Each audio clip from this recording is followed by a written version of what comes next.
halal, c'est un concept musulman qui veut dire pur et pureté, et ce qui est autorisé pour le musulman. Ça englobe tous les actes de la vie quotidienne, mais ce à quoi nous nous intéressons plus particulièrement, c'est l'abattage des animaux. L'abattage halal nécessite 3 conditions. Premièrement, que l'animal ne soit pas étourdi avant d'être saigné, qu'il soit saigné par un égorgement large qui sectionne toutes les structures de la gorge, trachée et œsophage, et que l'animal soit tourné vers la Mecque en prononçant une formule coranique, nécessairement donc par un musulman. L'œsophage et la trachée sont à côté l'un de l'autre dans le cou, et que la section de l'œsophage, qui n'est pas ligaturée, alors que dans l'abattage classique on le ligature, fait que il y a des régurgitations gastriques qui viennent souiller la plaie.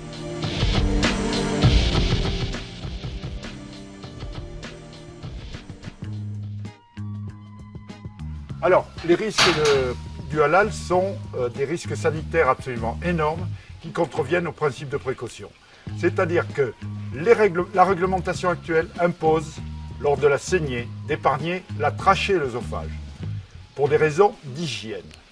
Et un vétérinaire qui se trouverait devant un animal abattu de façon halal et qui ne serait pas couvert par les dérogations pour abattage rituel serait dans l'obligation de saisir l'animal et la carcasse. Or là, non seulement il n'est pas saisi, mais il est mis dans le circuit général. L'animal n'étant pas étourdi peut mettre jusqu'à un quart d'heure à mourir de façon définitive, et c'est lié au fait que le cerveau continue à être irrigué par les artères vertébrales.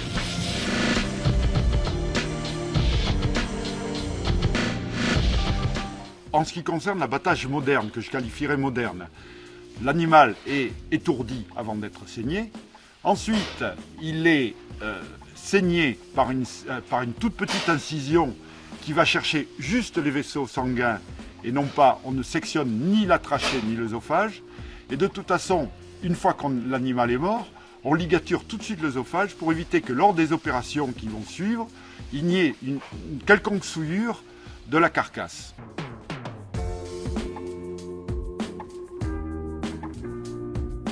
Oui, alors nous sommes d'autant plus trompés que tous les responsables politiques ont toujours refusé jusqu'à maintenant d'étiqueter de façon spécifique le halal. Et nous consommons du halal sans le savoir, sans connaître les risques que nous encourons sur le plan sanitaire, notamment les enfants et les personnes âgées ou immunodéprimées. Et également, nous finançons un culte à notre insu, puisque la certification halal qui est donnée par 3 mosquées, la mosquée d'Evry, de Paris et de Lyon, rapporte 15 centimes du kilo à ces mosquées. Ce n'est pas moi qui le dis, c'est le recteur de la mosquée de Lyon, le Kamel Kaptan, hein, donc je n'invente rien. Et il y a ensuite une tromperie sur la marchandise, il y a une discrimination aussi à l'embauche, puisque seul un musulman peut abattre halal. Donc ça écarte de cette pratique tous ceux qui ne seraient pas musulmans.